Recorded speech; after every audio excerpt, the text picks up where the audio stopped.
Muammar Gaddafi loved Barack Obama like a son. Copied. When Obama became the President of the United States, Gaddafi was one of the first African leaders who congratulated him and praised him. Gaddafi probably believed his prophecy had come to pass because he wrote in his Green Book published in 1975 that black people will rule the world. Gaddafi also offered his support to blacks in America in 1985. And he assured them he would support them to have their own independent state and economy. When Minister Louis Farrakhan met Gaddafi in the 1980s, he offered his financial assistance to help sustain some black communities economically in America. Gaddafi gave out about $5 million with 0% interest to help support some black people in America.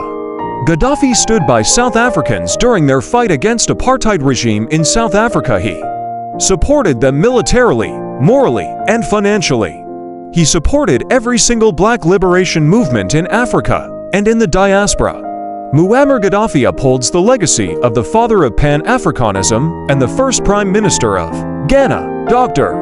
Kwame Nkrumah's dream of a United States of Africa. Gaddafi single-handedly funded the African Union in order to protect Africa from the influences of the colonialists. Gaddafi helped put up Africa's first telecommunications satellite to enable Africans to have easy access to the internet and to avoid paying over $500 million to Europe annually. Gaddafi enjoyed comradeship with many black leaders like Robert Mugabe of Zimbabwe, Nelson Mandela of South Africa, Thomas Sankara of Burkina Faso, etc. In the diaspora. He was a good friend of legendary boxer Muhammad Ali. He adored Malcolm X and Martin Luther King Jr., etc.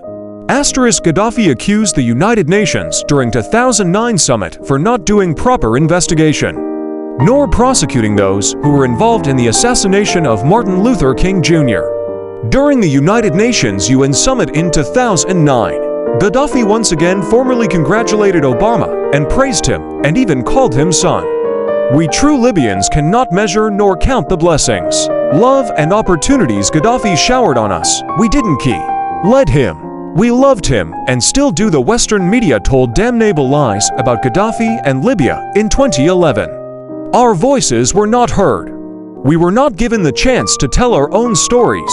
Those who kill led brother leader controls the media, and nowadays, he who controls the media controls the world. Yes, Gaddafi wasn't perfect, but he was not a bad person as the Western rogue dictators portrayed him. There were no Arabs, blacks, or white in Gaddafi's Libya. We all lived together as one. Even slavery was punishable by death in Libya. Those who are trading captured African migrants in open slave markets today are not Libyans. They are illegal settlers and terrorists, mercenaries whom the NATO brought into Libya to topple Gaddafi's regime.